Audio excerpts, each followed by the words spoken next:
Hello everybody and welcome back to the channel. At the beginning of the last video, I asked everybody to comment down below any of their questions they had. We'll be doing a Q&A for the 100th video, and that's what we're doing today. Before we get into it, I want to say thanks to everybody who did ask a question. I appreciate it.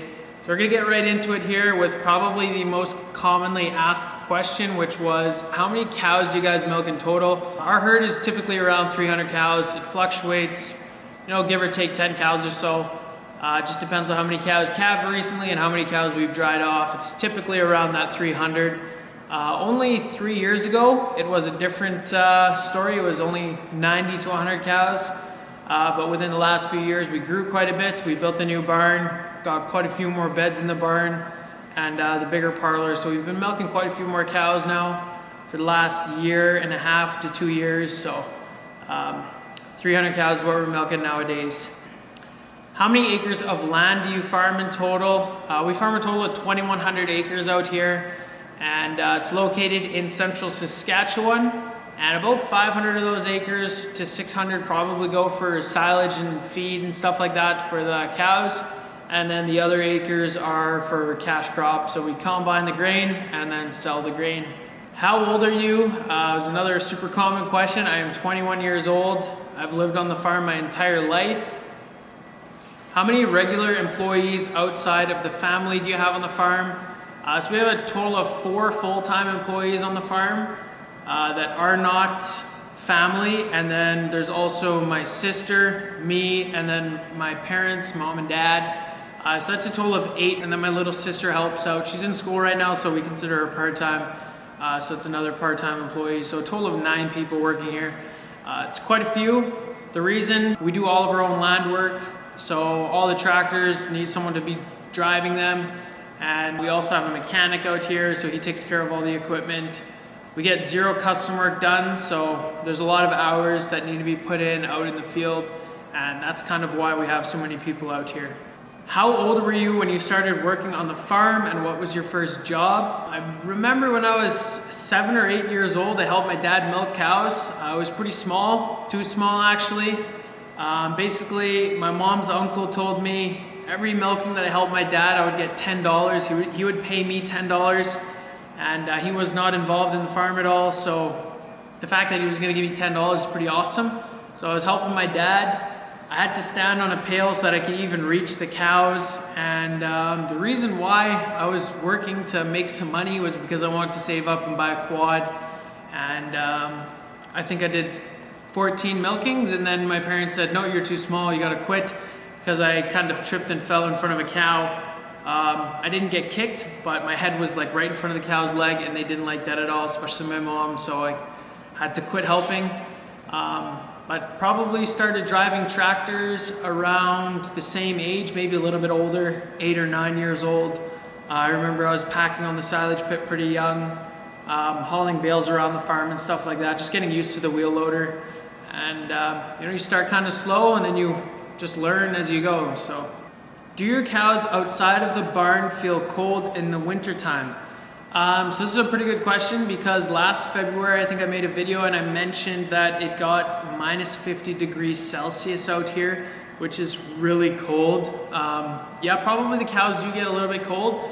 They have an incredibly thick winter coat, and when it does get that cold out, we're always putting bedding in the corrals to make sure that they have a nice dry warm bedding to go and lay in, and they always have enough feed so they have enough energy to make it through those colder nights. The cows don't really struggle at all when it's that cold. If they did, you would see a couple getting sick. The last winter, we didn't notice a single cow getting sick outside in those corrals. So cows are pretty tough, so they do all right out there. What is your favorite thing or job to do on the farm, and why? I really enjoy milking cows, especially in this new parlor with the automatic takeoffs and the automatic dipping. Our old parlor was a double 6 herringbone, and that's what I learned to milk cows in. And for me, milking in this new parlor, it's pretty awesome with the automatic takeoff and the automatic dipping. Another job that I really enjoy doing around the farm is hauling solid manure out of the corrals. Just a fun job to me, I don't know. The smell of manure does not bug me at all, and I always look forward to that job in the spring. Hey Jan, why don't you have alley scrapers in the main cow barn? We When we were drawing the plans for this barn, had alley scrapers drawn in the barn. They were gonna go in, we had them quoted, and we decided to pull them out of the barn, not put them in at all, because we wanted to go with sand bedding. The sand wears down on your equipment incredibly more than straw does, and putting alley scrapers in a barn with sand, for us, it was not the move. If you don't grow corn, what do you use as an alternative energy source for the cows? We don't grow corn silage or feed any corn grain. We grow barley silage and feed barley grain. Just grows better for us up here in Saskatchewan. Growing season for barley is a lot shorter than corn, and that's why we grow barley instead of corn. How many red Holsteins do you have on your farm? Probably, well, we have a total of 700 to 750 cows in total on our farm. We keep all the steers, that's why there's so many. And out of all those cows, we probably only have 10 red cows, so not that many. Most of them are definitely black and white, and I definitely prefer the black and white ones over the red and white ones. It's my mom that likes the red and white ones. When do you find time to edit the videos? At night after we're finished all of the chores. That's typically when I'll edit the videos, so 9 or 10 o'clock at night. And usually takes me about an hour and a half to 2 hours to put a video together, depending on how long it is. And yeah, I do get to bed pretty late sometimes, but I don't have to milk every morning, not even half of the morning, so that's how I'm able to get away with that. When do you find time for social activities? The weekends, like I said, I don't milk every single morning, so if I do want to go out with some friends or something, I have some time to do that. How did you come up with the idea of vlogging life on a dairy farm and putting it on YouTube? I didn't come up with the idea. I saw Eric the 10th Generation Dairyman doing it. I also saw the Millennial Farmer making his videos, and I saw those two guys and I was like, man, I want to do this too.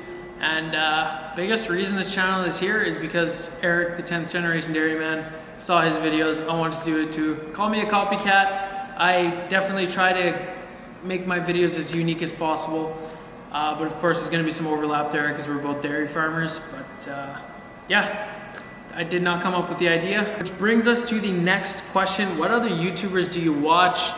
10th Generation Dairyman, Mike Mitchell, Sunny Farms, MN Millennial Farmer, Colby Cornstar, Larson Farms. Just got my YouTube app pulled up here.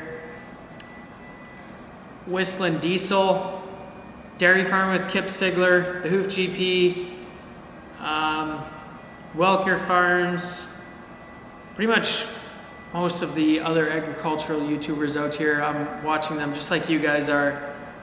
What do you listen to when you're in the cabin of your equipment? I listen to quite a few podcasts. That's probably what I listen to more than music. You know, classic Joe Rogan, and Off the Husk podcast by the MN Millennial Farmer, and sometimes a Manure Spreader podcast as well, and there's a ton of other podcasts, but that's typically what I'm listening to. And when I'm listening to music, it's most of the time just pop, hip-hop, country, pretty much listen to a little bit of everything. Question, can you say, hoi, ik ben Jan en ik ben 21 jaar oud en ik ben een boer. Dus ja, ik kan zeker Nederlands praten, and that's probably another really popular question. Can you speak Dutch? And yes, I can. Ja, ik kan Nederlands praten. Question, if you were not to work on the farm, what would you like to work as? If I wasn't working on this farm, I'd probably work on a different dairy farm, just because that's what I know how to do, or a crop farm or something like that. People were also asking, did I do any post-secondary school? I did 1 year at the University of Saskatchewan, and after that 1 year, I decided that was enough for me, and I started working at the dairy farm. How many siblings, sisters, brothers do you have? I have 2 sisters. One is older, Naleen, and then my younger sister, Miriam. I don't have any brothers. I'm the only brother, and I'm also the middle child. Why don't you buy new tractors for hauling and feeding? This is a great question from my dad. I'm going to bring him on here in a bit. He's probably going to tell us that equipment is necessary evil. You want to spend the least amount of money on equipment as possible. I assume that's what he's going to tell us, and makes sense. In many drone videos, I see what looks like an orchard of some sort. What's the story on the trees? So if you guys have been watching the channel for a little while, I do like drone shots over top of the farm. And we have a ton of trees just back there. Those are a bunch of Scotch pine trees, and literally just because my parents like trees, those trees are always going to be there. They're never going to leave. And they bought the farm out here a little over 20 years ago now, and there was only a couple poplar trees and one row of Carigana trees. Literally everything else they planted out here, every tree on this yard pretty much, they planted them all, which is pretty insane. If you could upgrade one thing about your farm and it didn't cost money, what would it be? That would definitely be a whole new feed mill, so a bunch of bins for feed just to make it a lot more convenient. We did just buy a new bin, and that's hopefully going to be part of our future feed mill. We would like to get a big grain leg up in the middle and a bunch of bins, and then have all the augers kind of pointed under one spot so we could just drive the feed wagon under a single spot and dump 4 or 5 different types of grain into the feed wagon. The bins we're using right now are pretty small, and that makes things a little bit inconvenient sometimes, so that's probably the next thing that we're going to be upgrading here on the farm.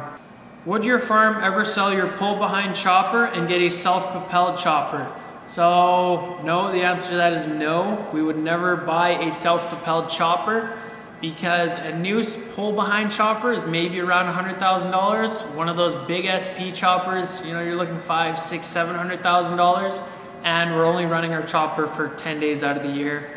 So it's impossible to justify buying a self-propelled chopper, even a used one. Just does not make sense for us.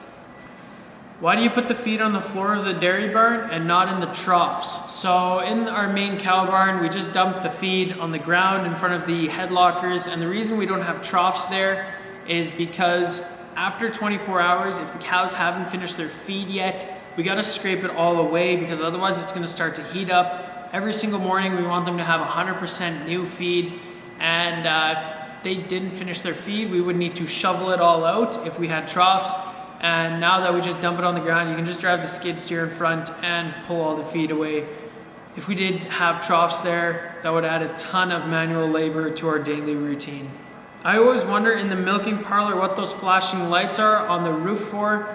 So if you guys see the milking videos, sometimes at the back, up high in the parlor, you can see some like hazard lights or flashing lights.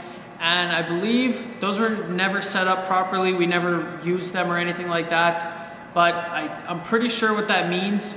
They're supposed to flash if a cow mis-IDs walking into the parlor. Basically, if she's on her spot in the parlor and it's showing the wrong number, I think they're supposed to flash, just kind of to let the milker know that there's a cow standing in a spot and it's not accurately displayed on the display. I think that's what it is, but I'm not 100% sure. If you could buy one piece of equipment right now without a budget, what would it be? That would be the 942 Fendt that we demoed in a couple videos.